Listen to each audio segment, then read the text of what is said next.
Okay, good morning everybody. Welcome to today's event in which we'll be exploring some of the issues around the intersection of religion and healthcare.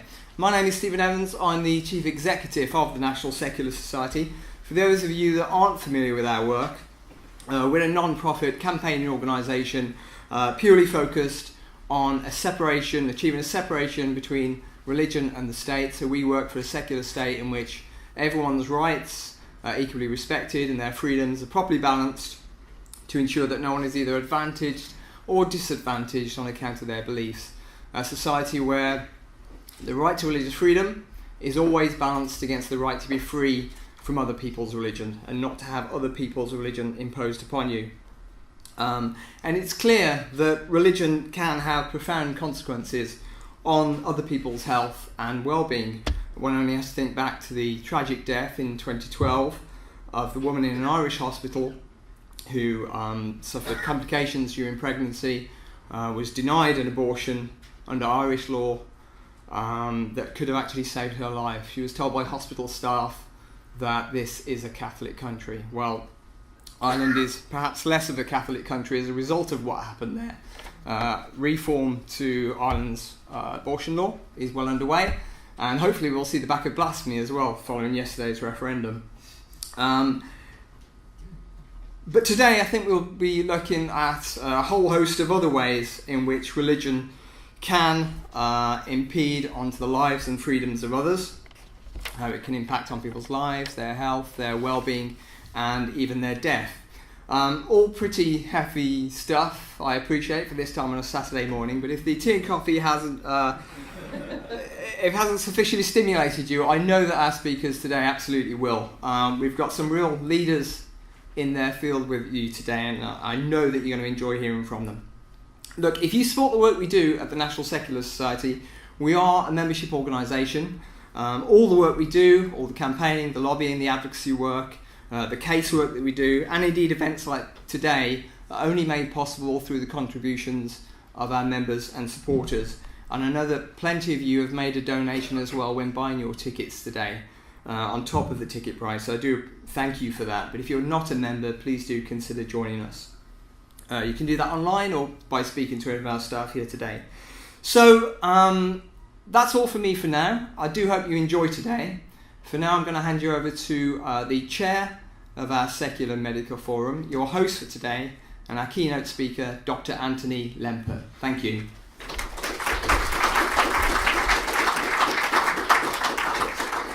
Thanks, Stephen.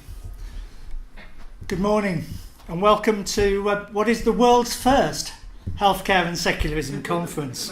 Thank you for coming. Soon I'll have the pleasure of introducing what I hope you'll agree is our fantastic lineup of speakers from a broad range of disciplines and backgrounds. Please make sure your mobile phones are switched off or on silent mode. Recently, I was asked how this conference might differ from one on healthcare and religion. And the answer lies in the lens. For any individual, religious belief may be positive, negative, or neutral for their health. A secular lens focuses the mind on those areas of healthcare potentially destabilised or compromised by religious belief and by some practices.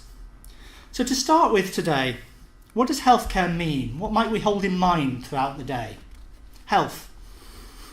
Being free from illness or injury, both physical and mental. Care. Looking after. Giving consideration to doing things right to avoid damage or injury.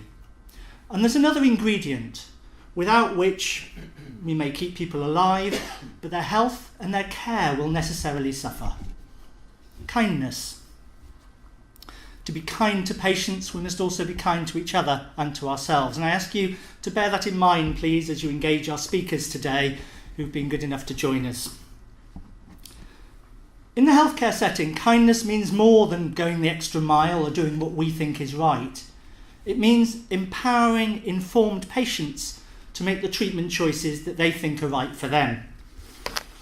Kindness gets to the heart of secularism, because a secular society gives everyone a fair crack of the whip. and gives no one more or less favourable treatment just because of their personal beliefs. And yet our society is by no means alone in providing many examples of people being given more favourable treatment precisely because of their affiliation to a religious community. Thought for the day, 26 reserved seats for bishops in the Lords, the legal requirement for daily prayer in our community schools, and paid NHS employment contingent on belief, hospital chaplains. People excluded from and exposed to these privileges often ask why they're being discriminated against. Are believers intrinsically more worthy? Are their views more valuable? And by setting the backdrop for our society, these privileges skew the landscape and undermine the principle of fair play, supposedly a British virtue.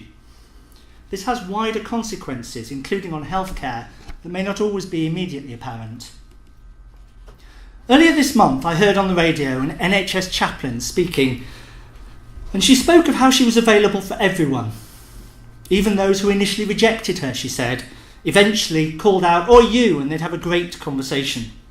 She could multitask as well and say prayers for those extra lucky patients who happened to share the beliefs of her appointing faith community.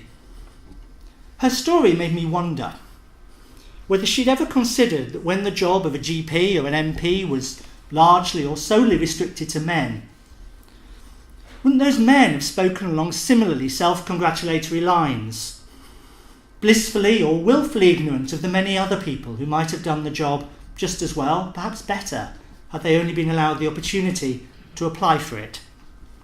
And maybe some of the patients in their hospital beds, the captive audience if you will, would have spoken to anyone, dog collar or not, privileged with access to wards outside visiting hours.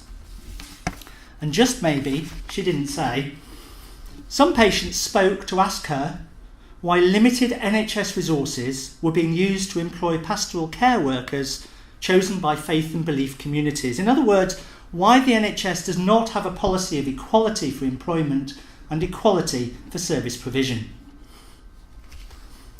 We don't have to agree with patients' views. We do, as healthcare professionals, have a responsibility to facilitate patients' access to the treatment options that are right for them.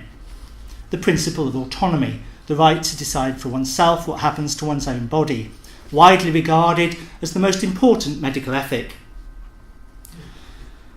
The other main ones being beneficence, doing what's best for the patient, non-maleficence, not causing unnecessary harm, and justice.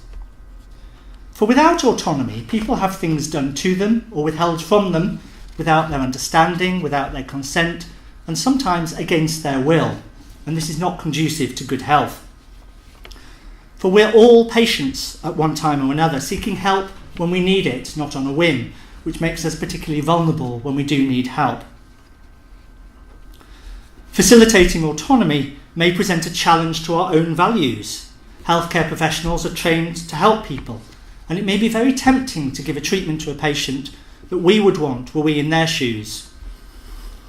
Our role, though, is to provide professional expertise separate from our personal opinions and prejudices, so patients can choose from the available options.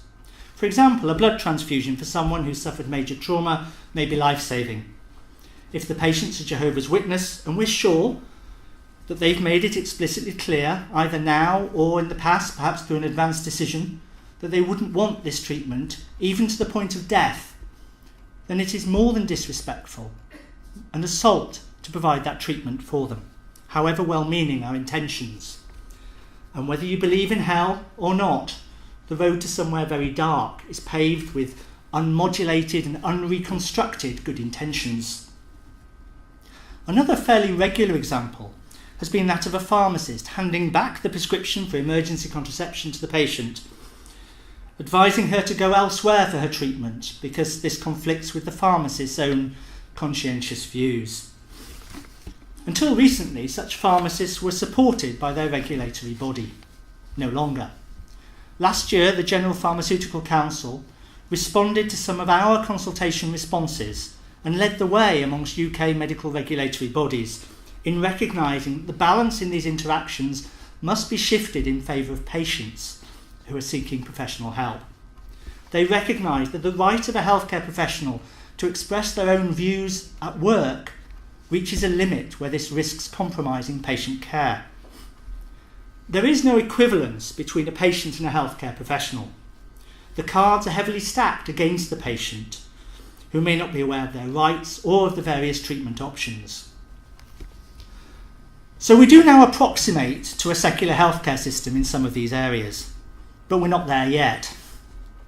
Many people still experience significant harm, directly or indirectly, due to the impact of other people's beliefs.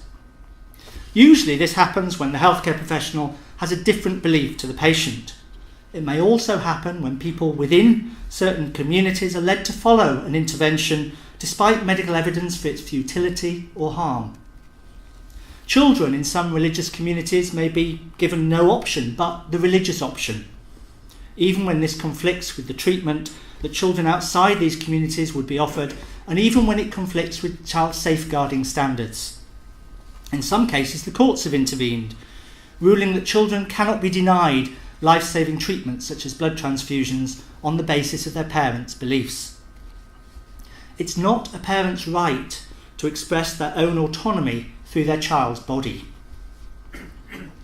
In practice, patient autonomy is sometimes limited by factors outside healthcare as well, such as religious privilege.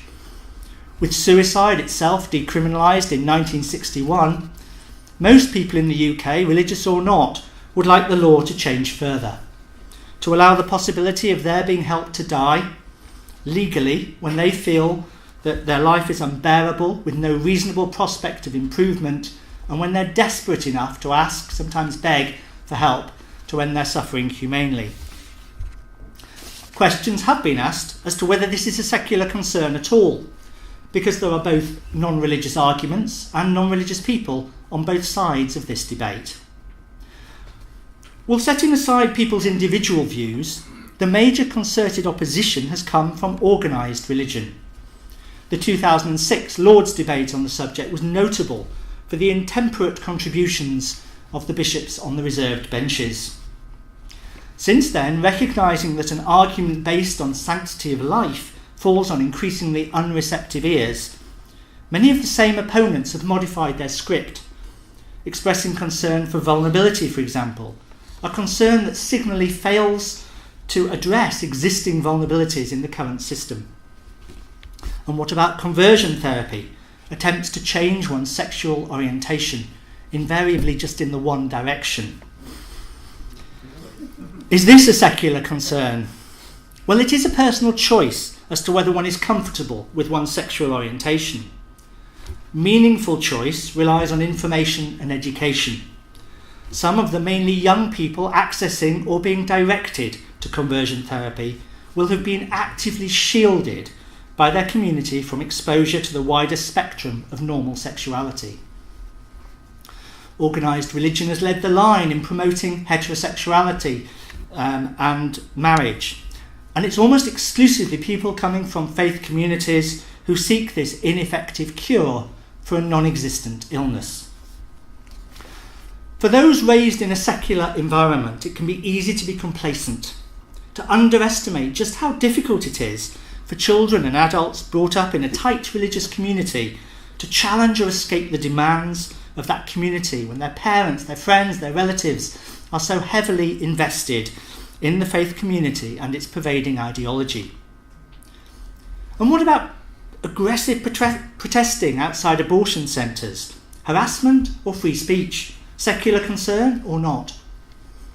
Well, agree or disagree with abortion or exclusion zones, it's again almost exclusively religious so-called pro-lifers who attempt to interfere with other people's choices about their own bodies and to disrupt abortion services. Abortion services, remember, which we have on mainland Britain after decades of misery and death from backstreet abortions, and which many people in many countries still tied to religious dogma still don't have. This is why these are secular issues. The opposite of secularism is sectarianism, creating divisive, religiously polarised societies. In Northern Ireland, for example, deeply divided along sectarian lines whilst unified by a common Christian thread, women's sexual health rights and the rights of the LGBTQI community lag way behind those of mainland Britain. In Northern Ireland, less than 20 women last year were allowed an abortion, under a combination of 19th and mid-20th century legislation, although there have been some positive moves afoot this week. There is a striking anomaly in the interpretation of these laws. The 1861 Offences Against the Person Act is still used to prosecute women in England and Wales as well as Northern Ireland for non-authorised abortions. And it was previously used to prosecute consenting sex between adults of the same gender. It's not used to protect some children from grievous bodily harm. Born into a Jewish or Muslim community, the law that should safeguard a child from having a healthy, sensitive, erogenous, functional part of his body removed whilst too young to consent, dissent or resist is simply not used if he is male. The hoops that must be jumped through to justify this anomaly are laid bare in the 2013 guidance of the UK doctors' regulatory body, the GMC, on procedures provided for mainly religious or cultural reasons, which cuts to the quick, if you will, by focusing as an example almost entirely on ritual male circumcision. Ordinarily, doctors must use our skills to treat illness, not normality. And when doing so, we should use the least invasive, most effective treatment for a particular ailment. Ordinarily, doctors risk our registration if we don't act on concerns that a vulnerable child or adult is at risk of serious harm. Yet in this one context, the GMC ducks and weaves through labyrinthine guidance to a position that I summarise as follows. Should a child's parents believe it to be in his best interests for their male child's genitals to be surgically assigned to their own belief system or culture, then other considerations can be set aside. In this way, children from some communities are actively discriminated against, their usual rights to child safeguarding and to an open future waved aside. In a secular society, it is only religion's special privileges that are removed from public life, not religion. In other words, equality before the law, equal rights to express one's beliefs, to accompany equal responsibilities not to hurt other people by doing so. It's hard to ignore the similarities with the civil rights movement, the struggle to be treated equally, regardless of colour, gender, sexuality, and beyond that, the right to free expression for all. And considering the slow progress to these equalities, it's worth looking back at some of the obstacles that were faced along the way to their recognition in principle, as we know we've a way to go in practice. We medics are used to delving into dark corners with special instruments. There is one such instrument for which no medical training is required. The retrospectoscope allows us to look back into the murky depths of the past. It turns out we see the same obstacles time and time again. Apparently camouflaged at the time, these roadblocks to civil rights become uniquely visible with the retrospectoscope. The subjugation of women, the keeping of slaves, racial segregation, the prosecution of same-sex love, the total criminalisation of sexual health information and contraception. All of these nauseating, dangerous practices faced staunch, organised, institutional opposition on the road to change, after which some people claimed false credit for their belated revelation. So why is change so slow? Why is it apparently so easy to look back into the past and mouth the words "it must never happen again," whilst failing to see what's under our very noses? I gained an insight into the answer to this question in 2010. The head of ethics at the GMC she kindly granted me a meeting to discuss ritual genital cutting. She acknowledged my concerns, which were based largely on the GMC's own guidance elsewhere. But she asked me to understand just how deeply offended the chief rabbi would be were the GMC even to imply criticism of the sacred religious practice of the ritual forced cutting of a healthy child's normal penis. Her best guess, she told me, was 60 years for change to happen. In retrospect, change can seem obvious. At the time, necessary change is often thwarted by fear of criticism, misplaced loyalties, skewed priorities, status quo bias, the vested interests of the privileged, and inertia. It must never happen again. Make the care of your patient your first concern. We must not lose sight of the child, are all meaningless platitudes if excuses are found not to put them into action. For without action, we go backwards, not forwards. The Conscientious Objections Medical Activities Bill is going through Parliament now. If enacted, it would allow healthcare professionals to extend their conscientious objection beyond the reasonable legislation we currently have on abortion, for example. The bill risks seriously obstructing some patients' treatment. So it's easy to parrot never again about historic injustices. More challenging to recognise what's happening now, where far too many people are suffering today from the harmful imposition on them of other people's beliefs. Those people could be any one of us, struggling to be heard and listened to above the clamour of other people's beliefs. True kindness in healthcare can be as simple as sitting down with a patient and listening to hear what's important to them, and then honouring their wishes. Thank you.